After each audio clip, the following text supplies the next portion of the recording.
Greetings and bienvenue, Midnight Crew. Thank you for returning to this broadcast. And welcome to new viewers joining us for the first time. If you like a video, then feel free to subscribe. It looks like I may have a story for you /x/. It's a little boring, but it's true, so I guess it's something.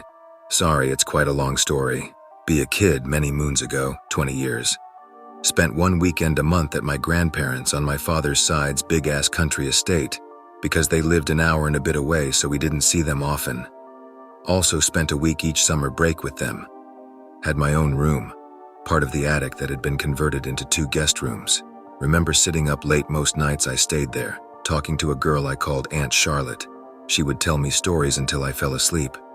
Sometimes she would bring me extra blankets, because the room was always extra chilly, or sometimes tissues and water if I was sick. Growing up, I thought she was an imaginary friend and I was partially blurring bits of reality. Grandma probably brought me the blankets, etc. Was always a pretty young girl, so pale she was almost blue, in old-fashioned clothing and with an accent I couldn't place. She always said that my room used to be her room, before they split it in 2. Be about 14, grandfather has died. Grandmother is beginning to lose the plot. She ends up hospitalized, dementia paired with lung cancer, and has to move into a nursing home. Dad's family sold the house to afford her care. Fast forward to about 7 months ago. Dad receives a booklet from his sister, who lives in that general area that features my grandparents' home, heritage listed, talks about how our family was rather wealthy back in the good old days, had arranged for it to be built before they came over from Scotland. Was passed down from that first family until it got to my grandparents.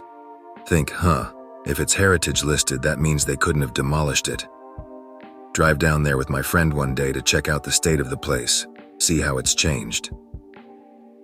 Have to drive down this long gravel path to get to it. Woman and a young child and a dog running around in the front yard.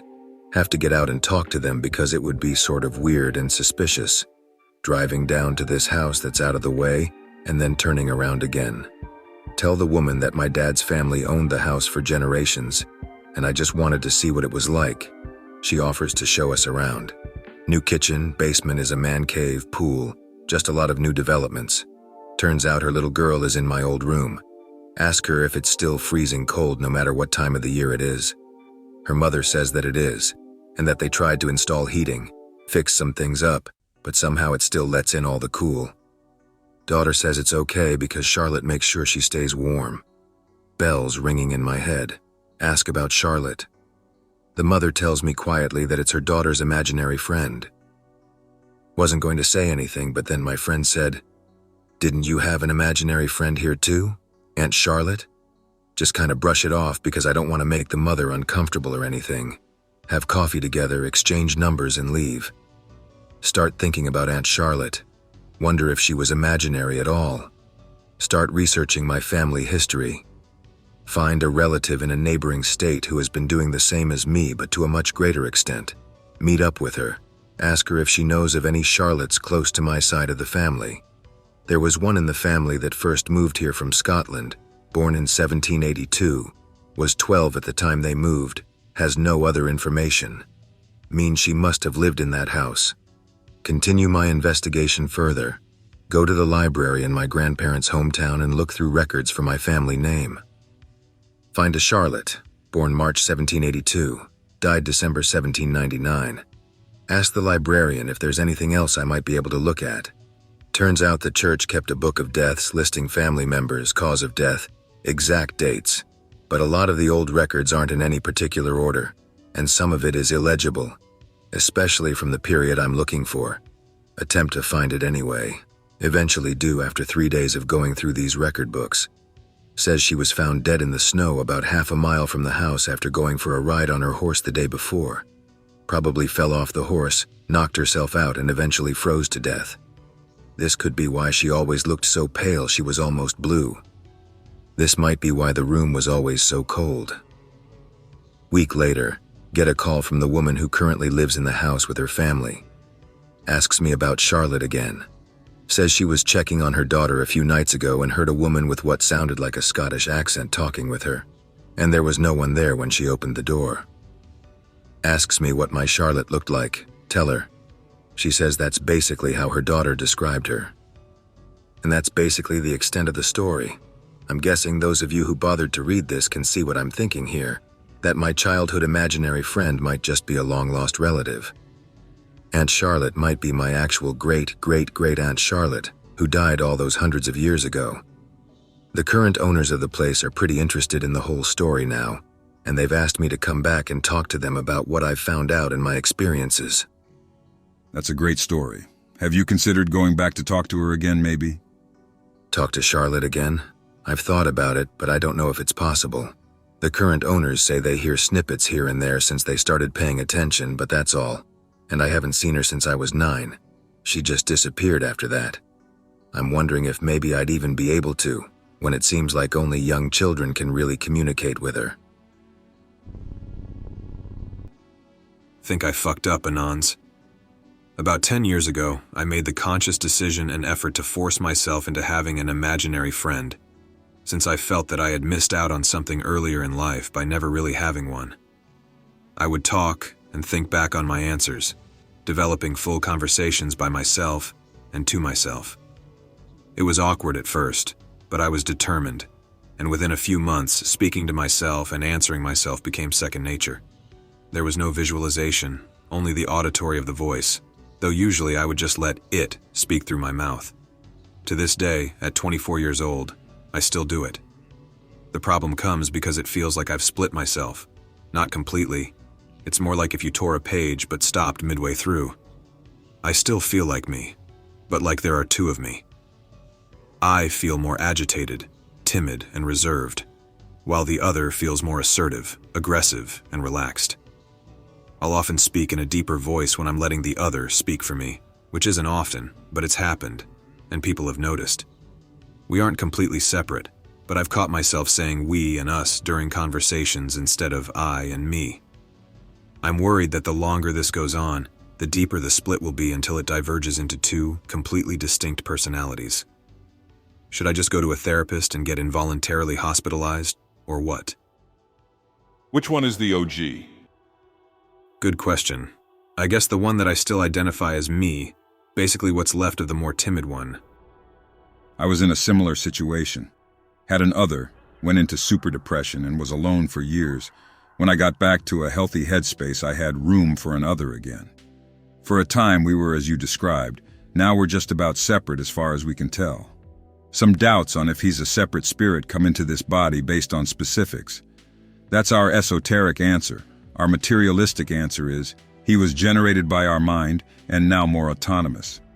We went the keep splitting route and life is very much more manageable aside from splitting time 2 ways. Both have functional relationships, working on hobbies and friend groups, basically similar to MPD minus the disorder and lack of control over switches. I've heard of people reintegrating themselves and being fine. Heard of other people maintaining the split right where you are. Heard of others like us. All fine. Do what you feel is healthiest among you, plural or not. Diversity in mental construction is way wider than usually talked about. Example. Now that the other me is just other, I still have conversations with myself like they're dialogues. Sometimes normal self-dialogue, sometimes with varied me's.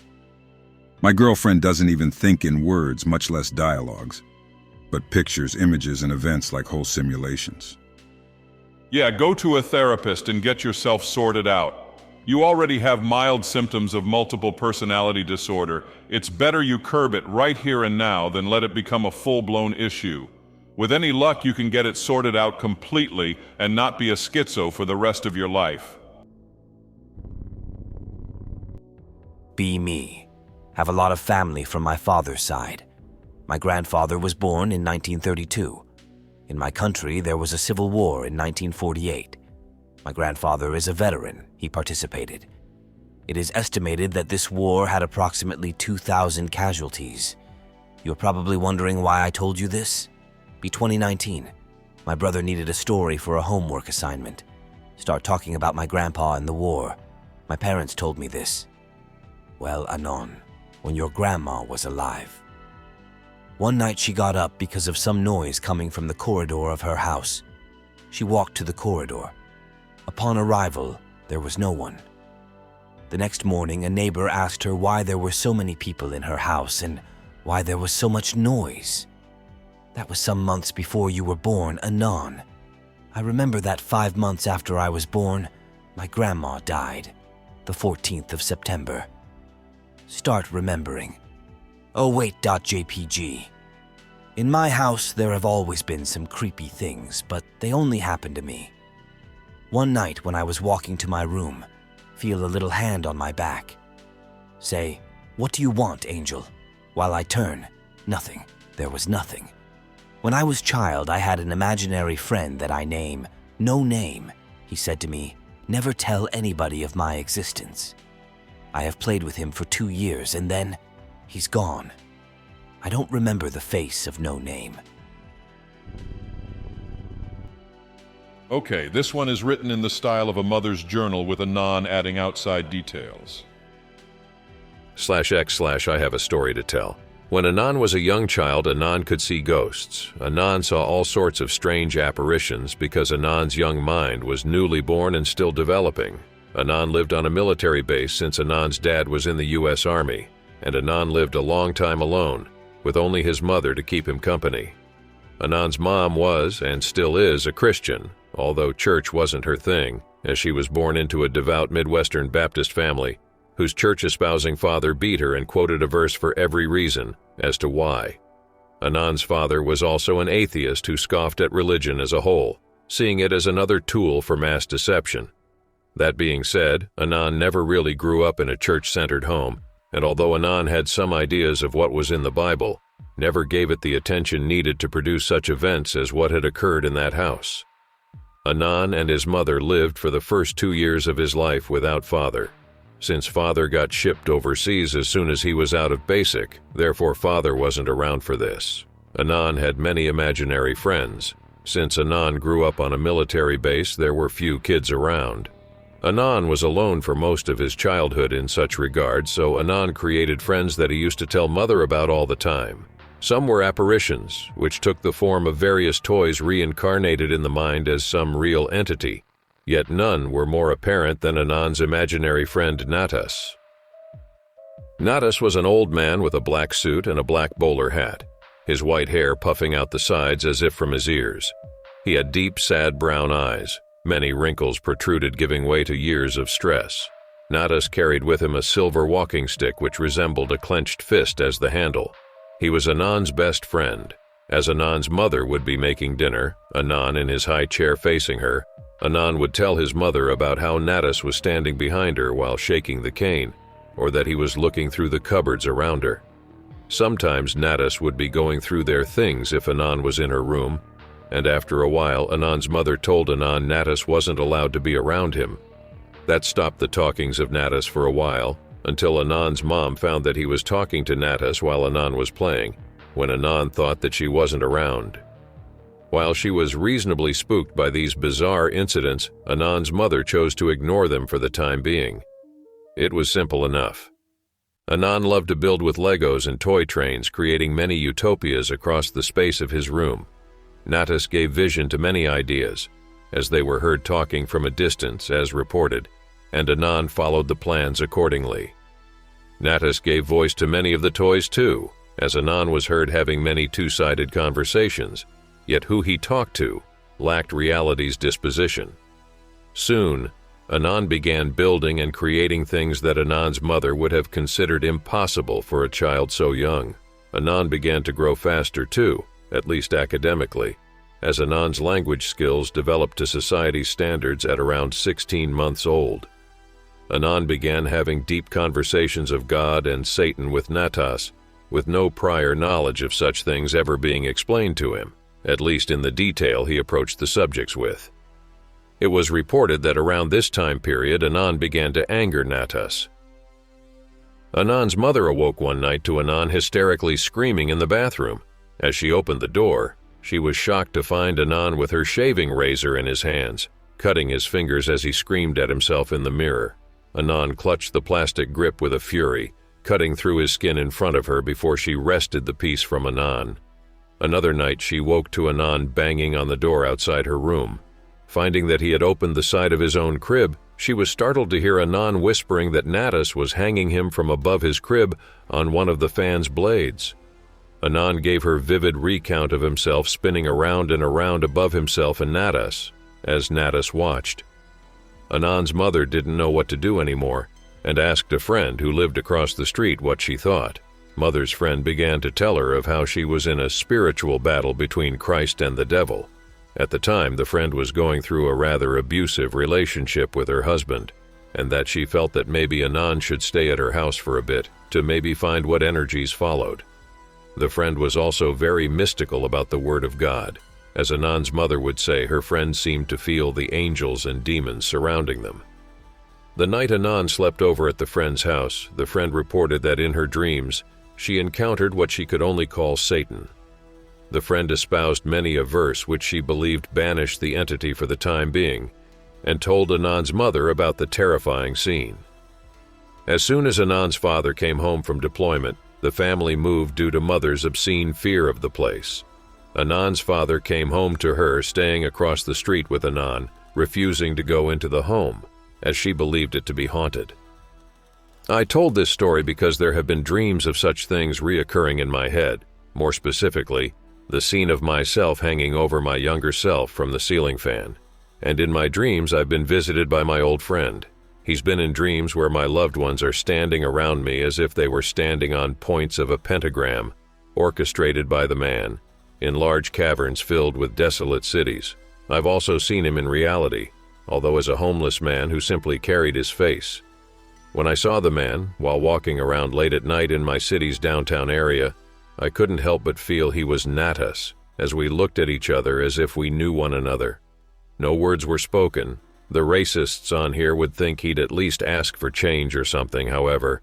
After he saw me, he merely stood up and left. A part of me says I'm insane, that this is my mind trying to string together something in my life to make this existence meaningful. However, as I've begun to delve into schools of the esoteric, I do believe that there is something more here. I now post this here in order to receive the hive mind's interpretations. If anyone has any similar experiences or any knowledge of these matters, please inform Anon, for Anon is losing his sanity. Did you have the dream before or after your mom told you about Natas? The dreams occurred before and after, the ones that I told about being the most prominent because there are many. They are as if memories I've buried which are resurfacing. When I found her journal which contained some of these stories, the dreams came back in full force and Natas in my dreams with it. Back when I was 5, I used to play at the fringe of our settlement. Light woods and ponds were my playing ground, and I loved to be there. I met a strange girl there. Her face was slightly disproportioned, with her eyes being far apart. She wasn't ugly at all to me, though. At first we couldn't talk with each other. She had to learn my language. We were out there all summer long. She knew where I lived, but never said where she was from. We only met in the woods at the ponds. She warned me to never talk to people about her. She was some years older than me, obviously already in puberty, as she had small tits.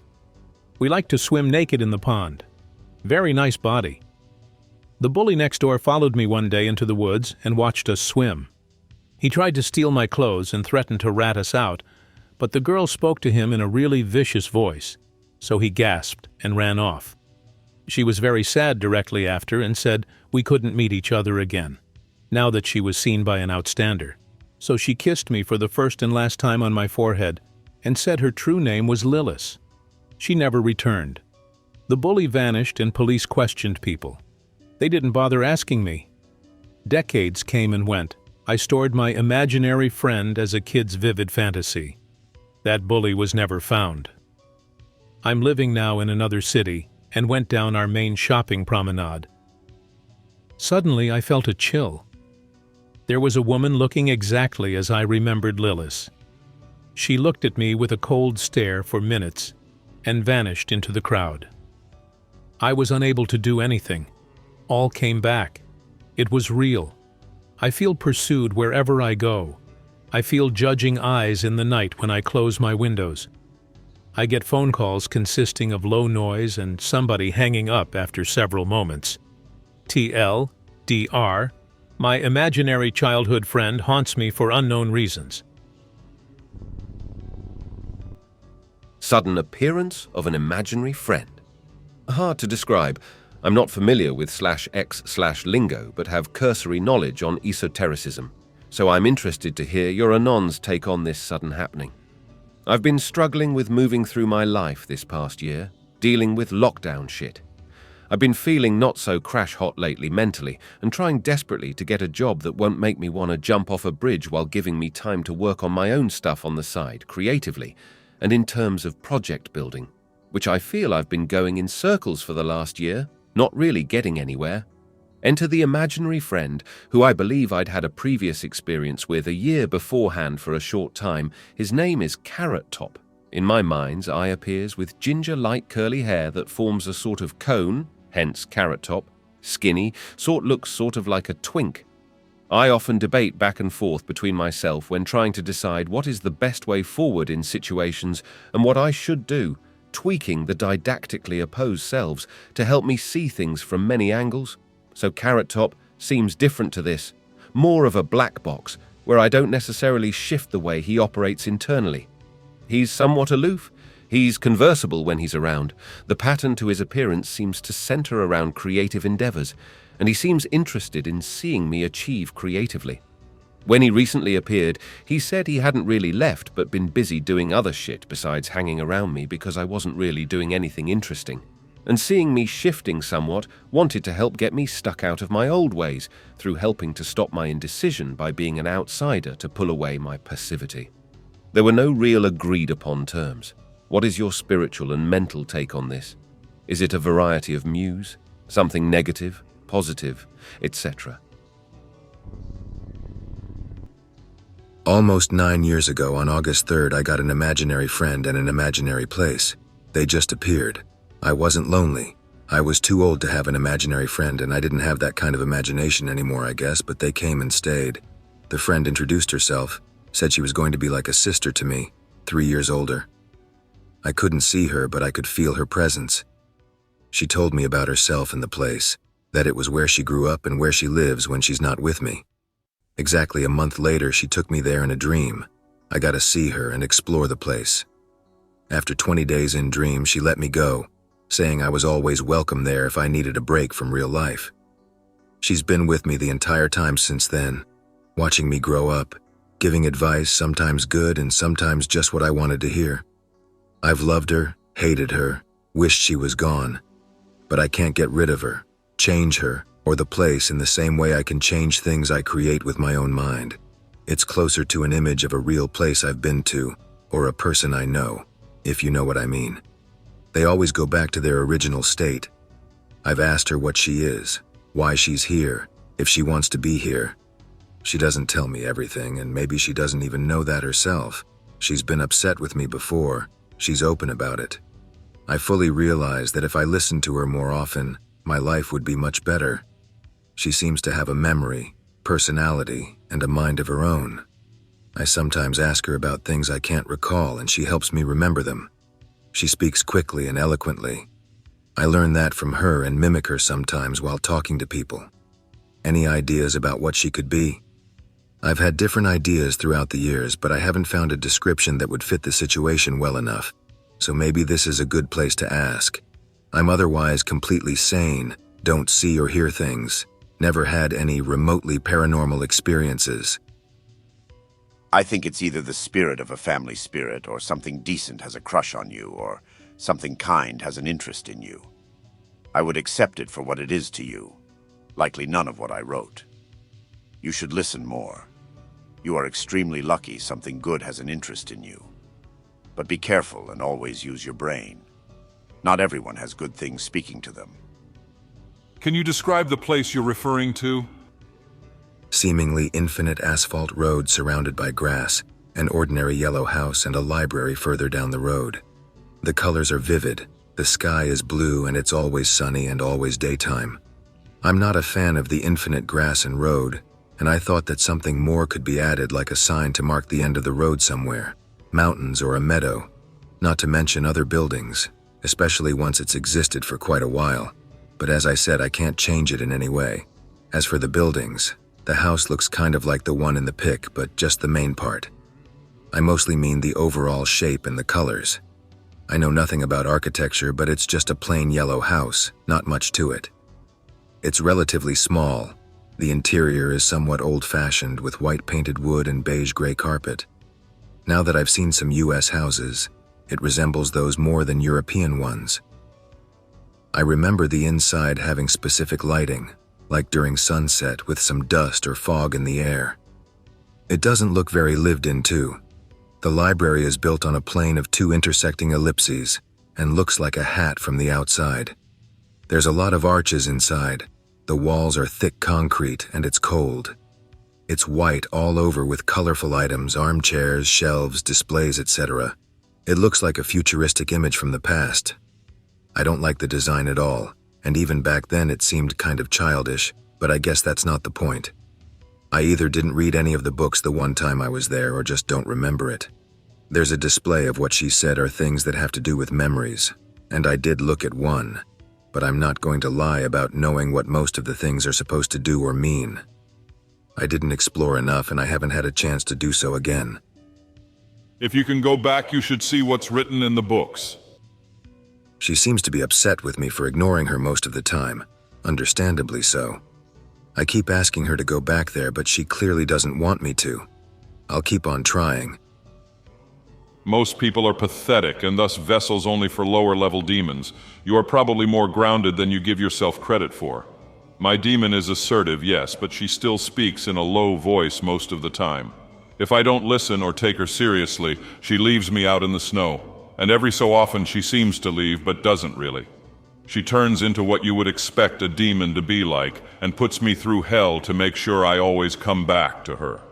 The coming back involves horrible things, as you can imagine. To be fair, she has turned me into a god in my own right, and she does horrible things to please me as well. As you can see, I'm using demon in a pretty justified sense. Don't know if this is a paranormal or just a mental illness thing. When I was younger, I used to be pretty lonely and depressed. I was bullied in school and I had 0 friends. I used to cry all the time and wish the world would burn down and everyone would just die. I had no one to talk to. I was depressed all the time even. I wasn't eating and sleeping at all. Then one day I heard a voice in my head. It wasn't exactly a voice, but I don't know how to describe it. It was like a thought in my head, but not mine. I ignored it for a time, but then I was just like, fuck it, and answered. I started talking to it. We had long conversations about meaningless stuff and sometimes about really interesting subjects like the universe and shit. I wasn't alone anymore. I had a friend I could talk to. At first I thought that I just lost it and I went batshit crazy. I thought that I just had an imaginary friend, but I didn't care. This voice was my friend. He said that he's a demon and he is here to help me and protect me. I didn't actually believe it. I was happy I had a friend, but that was all. Until one day when something weird happened. I was crying because of one guy who used to bully me. The voice tried to cheer me up, but I was having a real mental breakdown, wishing that the guy would die or be punished or something. The voice told me it would be okay. That wasn't really calming, so I just cried myself to sleep. Next day, the guy didn't come to school. He was absent for a few days, and when he finally came, he looked devastated. His father died, and it was kind of weird. People said that he died in an almost impossible accident, and no one saw anything at all. The guy who used to bully me changed. He stopped bullying. I hadn't thought about it at that time because I was still a mess. Time was passing, and weird shit like this happened all the time. Someone would hurt me, and they would be punished by some weird shit. Every one person. I started to see the pattern. Someone would hurt me, they would get hurt. I wasn't feeling bad because it was their fault. They decided to screw with me. But after some time, I started to feel bad about it. Some time passed and I went to high school. The voice told me that everything will change, that life will be better. And it was. I changed myself, started to care about how I look and how I present myself. I made some friends and I wasn't lonely anymore. I found some therapists and started taking some antidepressants, and generally I was feeling better. But when that happened, the voice wasn't talking to me like before. Sometimes he wouldn't even answer me, and I couldn't feel its presence like before. I was okay with that for some time, but then I realized I miss him. I started to feel lonely again, even when I was with my friends. They all looked two-dimensional compared to him. They looked fake. So I stopped taking my pills and started with the same self-destructive behavior like before, hoping my friend would come back or I would just die. Do any of you have similar experience? Do you think it was an actual demon or just some hallucination? Wow, this same thing has been happening to me since I was about 8 years old. Whenever someone really messes with me to the point I get very upset or angry, something really bad always happens. Last time was about a year ago. This guy stole some stuff and trashed me to a few people. Few days later, he got really sick, had a stroke, and now he's partially paralyzed. It usually happens within 2 to 4 weeks of whatever they do to me. Shit, I used to hear a voice as well, but never resulted in anyone getting hurt, nor any tragedy that could be associated with it. The voice said it was an alien, and that its job was to help me and protect me from harm. It used to calm me down when I was emotionally unstable. It also said that someone or something was targeting me, and that I wouldn't be able to perceive the threat. I first heard it a few months after seeing a UFO for the first time. I was in a boat going to the island where my father lived when a glowing dot appeared in the sky. It changed colors every second. It was fast, too fast. It kept teleporting or making impossible movements. It even charged straight into a plane and vanished at the last second. My father said that he used to see that thing every day when coming back home from work. Anyway, as I grew up, the voice slowly started to fade. I'm convinced that my brain created such a personality to keep me sane. Though, after reading your post, I'm having my doubts. It was almost the exact same experience. It may not be a mental issue after all. I hope that you enjoyed tonight's broadcast. If you enjoyed tonight's story, then please subscribe to the channel as more Greentext will appear daily. A new broadcast will appear when the clock strikes midnight Central Time.